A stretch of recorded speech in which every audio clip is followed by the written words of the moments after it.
Now, members of the press, as you have already been told, this is a delegation that has come from that conference that they call Limuru 3. I'm accompanied here by one of my deputies, Honorable Wikis Ambesa Paranya, and I'm also here with the deputy chairman of our party, Governor Simbarati, and there are several other honorable members of parliament of ODM who are here. This delegation came to present to us a report of the meeting that was held in Limuru, known as Limuru 3. And as you know, there was a lot of discussions about Limuru 3, whether it should take place or not, whether it was going to unite or divide the people of Kenya. But having listened to them, before we came here, I'm convinced that the Limuru 3 is one of these discussions that we need to have in this country, across the length and breadth of our country. We fought very hard to introduce freedom of expression and association in our country. As you know, we came from an era of a single-party dictatorship where expressions and dissent were completely banned. We brought in this new constitution which gives Kenyans the fundamental right of expression and association. And this is something must be selflessly guarded by the Kenyan people. We have had conversation for a long time.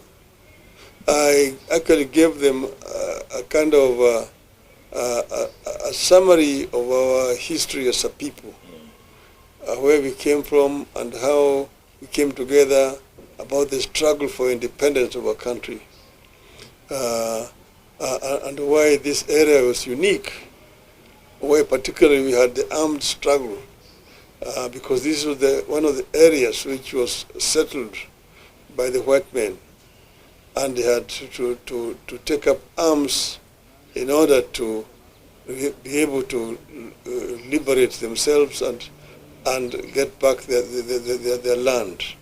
But the rest of the other Kenyans joined this struggle.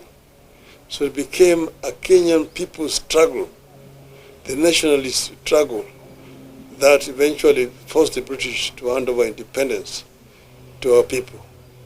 As the founding father used to say, "Atukupeo uhuru, tulinyakua." Uhuru tulinyakua. Tulinyakua, and we must selflessly guard this independence that we won from the British. Now, this new constitution again came as a result of a very long and also bloody struggle. You know, we came from an era of a single-party dictatorship that had criminalized political association and freedom of expression. Eventually, we managed to remove Section 2A and finally bring in a new constitution in 2010. But this new constitution was finally a compromise. It was still a work in progress. There are several areas which still need to be looked at, particularly the devolution chapter. But in the devolution, we talked about equity in sharing of resources in our country. Not equality. Equity in sharing of resources in our country. That means you actually take count of the numbers of the people where they are, because the services are primarily first and foremost to the people. So one of the points that was discussed extensively during these deliberations in Limuru, according to information that we now have is this issue of resource sharing of our country. Somehow this thing has been misrepresented as if it is discriminating against other parts of our country. Nothing could be further from the truth. It is not a question of discrimination. We want to ensure that each and every Kenyan gets a fair share of resources created by our sweat. This is what it is. It cannot be right that some children should get more money as bursary than other children in other parts of the country.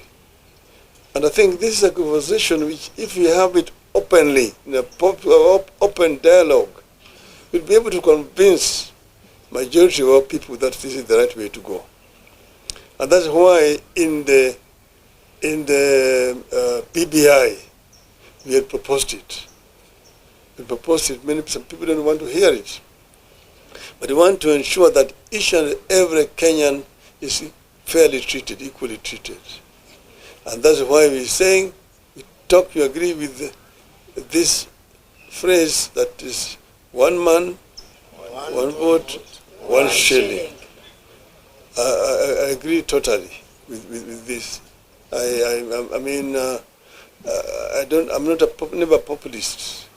I always talk from my mind openly. I know that it may not be very popular in some quarters, but let us have this conversation. As a people, let us have this conversation. Secondly, Kenyans are hurting, but I'm going to talk about that on another occasion, not today. But know that Kenyans are hurting seriously currently, and the proposals which are contained in the finance bill are going to add a lot of burden on the people of Kenya. And that's why I'm going to speak about that separately. But here, I want to thank them for coming to share this report with us, and we wish them luck in whatever they're doing as a people. Kenyans must stand together as one people. Let us unite as one people to ensure that we guard very selflessly the gains that we have already made, and unite also so that we can continue to open up the democratic space for our people, for the future generation. I thank you. Thank you. Asante sana. Do you have any question? We're only going to take 2 questions. We start with you, Brian. Come. Step forward. Just come. Your media house and the name. Right, Honorable. My name is Brian Mushiri of NTV. On the issue of one man, one vote, one shilling, and a day or two ago, Honorable Jeremiah Kioni came out to say that Deputy President Rigathi Gachagua has now seen the light on this push of one man, one vote, one shilling. If there is that push, are you willing to work with Deputy President Rigathi Gachagua? Well, I'm working with everybody in this country, nobody specifically. President Gachagua is a member of the government. And as you know, yesterday, the government pledged that they are going to support my bid for AU. And I said, Hewala. I thanked them. So he is seen the light. His soul was now become a Paul. Thank you very much. Okay, last one. Your Excellency, my name is Apollo TV47. Yesterday you spoke about some friends who came to you in your AU quest. Does the friends include former President Uhuru Kenyatta?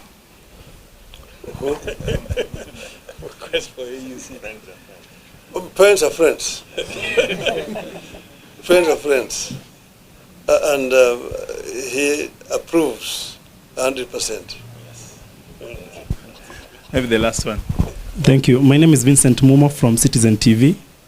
I know you said you will address this in a different forum, but Kenyans are really eager to hear the official statement or the official position of the ODM party on the finance bill. and also the strategy that ODM is going to employ in the parliament, because that is where the real struggle is. Thank you. We have leadership in parliament. They are going to talk about the strategy that they will deploy. But I've said that I'm going to talk about that issue at another forum. Okay. Thank you. Asanteni sana. Okay.